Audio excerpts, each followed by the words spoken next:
அகிலமெங்கும் உள்ள தமிழ் நேயர்கள் அனைவருக்கும் பரம்பரை ஜோதிடர் உங்கள் மனோ பாலாஜியின் அன்பான வணக்கம்.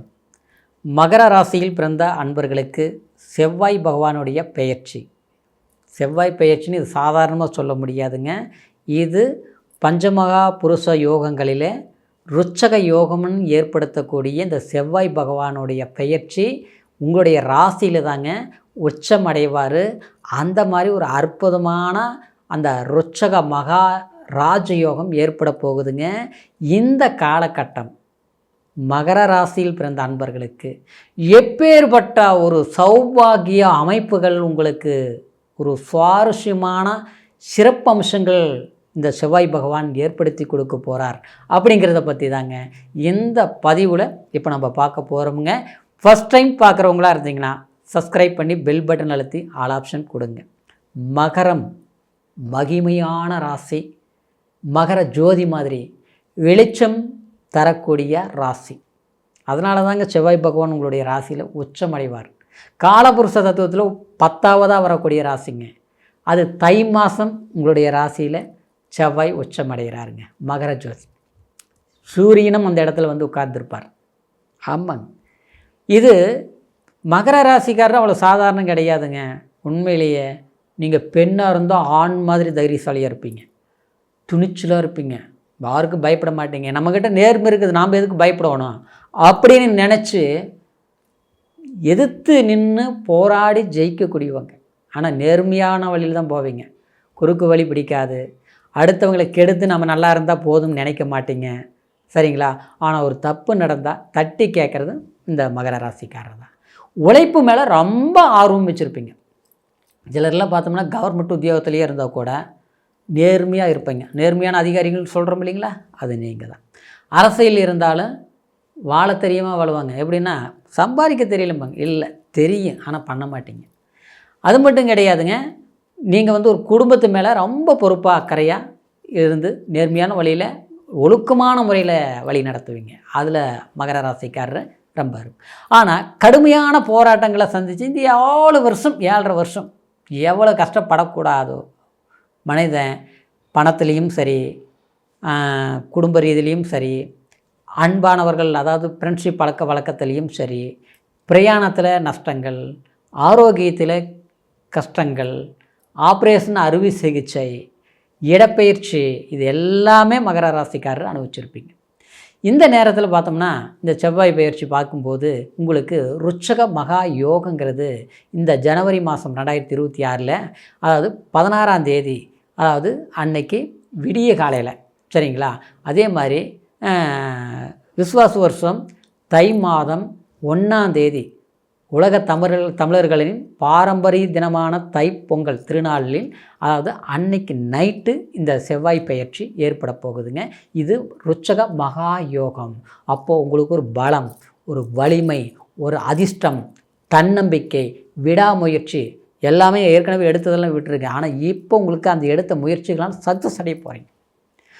தன்னையே அறியாமல் சில சாதனைகள் உங்களை தேடி வரப்போகுது. கண்டிப்பாக வாழ்க்கையில் பங்கங்கள், பழிகள், கடன் சுமைகள், இது எல்லாத்துக்கும் பட்ட ஒரு கஷ்டத்துக்கு ஒரு அங்கீகாரம் கடவுள் உங்களுக்கு அதுக்கு உண்டான ஒரு பரிசு. அப்படின்னா அது வேலையினால் வரலாம் இல்லையா? வந்து வேலை நல்லா இருக்குங்க, சுமாராக இருக்குது, அந்த வேலையில் பிரச்சனையாக இருக்குது, அந்த பிரச்சனையில் தீர்ந்துடும்.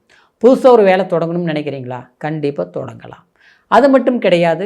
ஒரு தொழில் நம்ம செய்துட்ருக்குறோம், ரொம்ப டல்லாக போயிட்டுருக்குதுங்க, நஷ்டம் மேலே நஷ்டமாகுதுங்க, கஷ்டம்ங்க, என்னங்க பண்ணுறது, கடன் ஆகிப்போச்சு, இந்த வேலையினால் சரியிருந்தால் மட்டும்தான் நான் சாதிக்க முடியும். இந்த நேரத்திலிருந்து உங்களுக்கு அது வெற்றியாகும், சரிங்களா? இன்னொரு பார்த்தோம்னா கல்வினால் ஒரு மாணவர்கள் இருக்கிறாங்கன்னு வச்சுங்களேன். படிச்சுட்ருக்குறவங்க முதல்ல நல்லா படிப்பு இருந்தது, இப்போ பார்த்தா படிப்பு டல்லாக இருக்குது. படிப்பு சரியாக படிப்பு முடித்து வேலை இல்லாமல் கஷ்டப்படக்கூடியவங்களுக்கு ஒரு அரசாங்க வேலை வாய்ப்பே கூட நிச்சயமாக உங்களுடைய பிறப்பு ஜனன ஜாதகமும் சாதகமாக இருந்ததுன்னா இந்த மாதிரி காலகட்டத்தில் ஏற்கனவே நம்ம எக்ஸாம் எழுதணும், பணம் கட்டணும், வேலை கிடைக்கல, முயற்சி எடுத்தும் நடக்கலை, அடுத்தவங்க சிபாரிசு சொன்னாங்க, கடைசியில் பாதியில் விட்டுட்டாங்க, எனக்கு வேலை கிடைக்குமா, இது நல்ல பிடிச்சமான வேலை கிடைக்குமா அப்படின்னு எதிர்பார்க்குறவங்களுக்கு நினச்ச வேலை கிடைக்கும், சிறப்பாக கிடைக்கும்.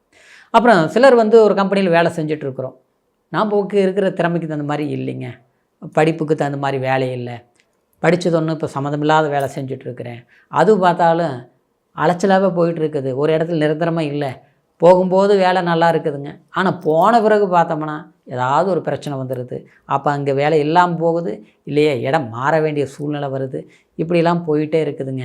அப்படிங்கிறவங்களுக்கு இந்த ருட்சக யோகத்தால் நிரந்தரமான ஒரு வேலை வாய்ப்பு கண்டிப்பாக கிடைக்கும். சிலருக்கு வெளிநாடு போகணும், வெளி வர்த்தக தொழில் செய்யணும், தொலைத்தொடர்பு தொழில் செய்யணும் அப்படின்னு நினைக்கக்கூடியவங்களுக்கு கடந்த காலத்தில் ஏற்பட்ட தடைகள் இல்லாமல் இந்த பயிற்சினால் கண்டிப்பாக புதிய வேலை வாய்ப்புகள் நிச்சயமாக உண்டாகும். இன்னொன்று பார்த்தோம்னா, கும்ப ராசியில் பிறந்தவங்களுக்கு பொறுத்த வரைக்கும் அன்பு மேலே அதிகமான அக்கறை இருக்கும். சரிங்களா? நீங்கள் விட்டு கொடுத்து ஒரு பெண் ஜாதகமாக இருந்தால் கணவர் மேலே ரொம்ப பாசம் வச்சுருப்பீங்க. ஆனால் அதுக்கு தகுந்த மாதிரி வாழ்க்கையில் சில போராட்டங்களை அனுபவிச்சிருப்பீங்க. அதான் பழமொழி சொல்லுவாங்க இல்லையா, நினச்சா வாழ்க்கை ஒன்று, அமைஞ்ச வாழ்க்கை ஒன்று. அந்த வாழ்க்கையை அப்படியே சரிப்படுத்தி அப்படியே கொண்டு போனாலும் பார்த்தா பிரச்சனையாகவே இருக்குது. பிரச்சனைகள் தீருமா, இல்லை மறு வாழ்க்கை எதிர்பார்க்குறோம், கிடைக்குமா, நடக்குமா, இந்த மாதிரி ஒரு சூழ்நிலையில் எதிர்பார்த்துட்டு இருக்கக்கூடிய மகர ராசி அன்பர்களுக்கு தெய்வாம்சம் பொருந்திய ஒரு அற்புதமான ஒரு பாக்கியமான இந்த ருட்சக யோகம் உங்களுடைய வாழ்க்கைக்கு இருக்கக்கூடிய கஷ்டத்தை கண்டிப்பாக தீர்த்து வைப்பார். அப்போ நீங்கள் என்ன பரிகாரம் பண்ணணும்? இறைவனுக்கு ஒரு பிராயச்சித்தம் பண்ணுங்க. முருகருடைய அதாவது திருஅடி கோயிலுக்கு போய், பழமை வாய்ந்த கோயிலாக இருக்கணும். சரிங்களா? அதாவது ஒரு பழமையான கோயில், ஏதோ ஒரு புகழ்பெற்ற கோயிலுங்கிறது ஒன்று தூரமாக இருந்தால், பழமை பொருந்திய கோயில் முருகர் கோயில் இருக்குதுன்னா அந்த கோயிலுக்கு போய் செவ்வாய்க்கிழமை நாளில் போய் கையெடுத்து வணங்கி கும்பிட்டு கொஞ்ச நேரம் உட்காந்து எந்திரிச்சு வாங்க. கண்டிப்பாக நல்லாயிருக்கும். சரிங்களா? குருபலம் இல்லை, கொஞ்சம் எல்லாமே கை கட்டினது வாய் கட்டல, அதெல்லாம் விட்டுருங்க, இது மட்டும் பண்ணுங்க, நல்லாயிருக்கும். விரையச்செலவு அப்படின்னா ஒரு வீடு கட்டலாம்னு நினைக்கிறவங்க கண்டிப்பாக ஆரம்பிங்க, செய்வீங்க. பூமி நிலம்பலம் வாங்கக்கூடிய ஒரு வாய்ப்புகள், பறக்க பாடுபட்டேன் படுக்க வாய் இல்லைங்கிற மாதிரி வாழ்க்கை போயிட்டுருக்குதுங்க, சரி வரும். எல்லாமே இருக்குது, ஆனால் நிம்மதி இல்லைங்க. நிம்மதி ஏன் இல்லை? காரணம் என்னென்னா, மற்றவங்களால் நமக்கு நிம்மதி கெட்டோம். புரியுங்களா? போயிட்டு இருந்த வழியிலே கரெக்டாக தான் போயிட்டு இருந்தது, திடீர்னு இடையில ஒரு குறுக்கு வந்தாங்க, அவங்க பண்ண சிக்கல்னால் நமக்கு இருந்த இடம் மாற்றம், அன்பால் சில பிரச்சனைகள், ஏமாற்றம், நம்மளை புரிஞ்சிக்கல, தடுமாற்றம், இதெல்லாமே சரியாகக்கூடிய காலகட்டம் இது. இன்னொன்று பார்த்தோம்னா, யாருக்கிட்டே பேசினாலும் கொஞ்சம் யோசித்து பேசுங்க. சரிங்களா? அன்பால் ஏமாற்றப்படலாம். அன்பை பேசுகிறாங்கன்னா அவங்கள நம்ப வேண்டாம். சரிங்களா? கொஞ்சம் யோசிச்சு, அன்பை பேசுகிறவங்களும் நம்ப வேண்டாங்கிறது தப்பு இல்லை, அதாவது கொஞ்சம் யோசித்து முடிவு எடுக்கணும், ரைட்டாக தப்பா, தேவைக்கு பேசுகிறாங்களா, சிந்தித்து செயல்படுங்க. சரிங்களா? இன்னொன்று பார்த்தோம்னா, தைரியம் இருக்குது, அதாவது அந்த தைரியத்தினால என்னென்னா அது தடையாகிட்டு இருக்கும், அதனால் அந்த தைரியமே குறைஞ்ச மாதிரி இருக்கும். இந்த நேரத்தில் அது சரியாகும். ஆனால் ஆரோக்கியத்தில் மட்டும் கொஞ்சம் கவனம் எடுத்துக்குங்க. சரிங்களா? நல்லது கொடுத்தாலும் செவ்வாய்ங்கிறது ஜென்மத்தில் உஷ்ணம் வரும். சரிங்களா? ஏதாவது கொஞ்சம் வேகமாக போகிறது வண்டி வாகனத்தில், அதெல்லாம் கொஞ்சம் கவனம் எடுத்துக்கோங்க. இது பிப்ரவரி மாதம் 23 வரைக்கும் தான். சரிங்களா? இந்த பயிற்சி நாள் ராஜ யோகங்கிற ஒரு நிலை, இதனால் உங்களுக்கு சில பலன், அதனால் உங்களுடைய வாழ்க்கையில் முன்னேற்றம், பெற்றவங்களுடைய அரவணைப்பு, கூட பிறந்தவங்களுடைய ஒரு ஒத்துழைப்பு, இதெல்லாமே இல்லைனாலும் நீங்கள் சாட்சி வந்துடுவீங்கிறது இந்த பாயிண்ட்டு. சரிங்களா? ஆனாலும் அதே நேரத்தில் உங்களுக்கு ஆதாயம், பூமியினால் ஆதாயங்கள் உண்டாகும். அன்பால் கணவன் மனைவி காதலர்களால் ஒரு ஒன்று சேரக்கூடிய புரிந்தவங்க, அதாவது ஒரு நன்மைகள், இதெல்லாமே கிடைக்கும். இந்த பலன் கோச்சார அடிப்படையில் நான் சொன்னதுனால, இருந்தாலும் பிறப்பு ஜனன ஜாதகத்தை ஒரு முறை பார்த்துக்குங்க.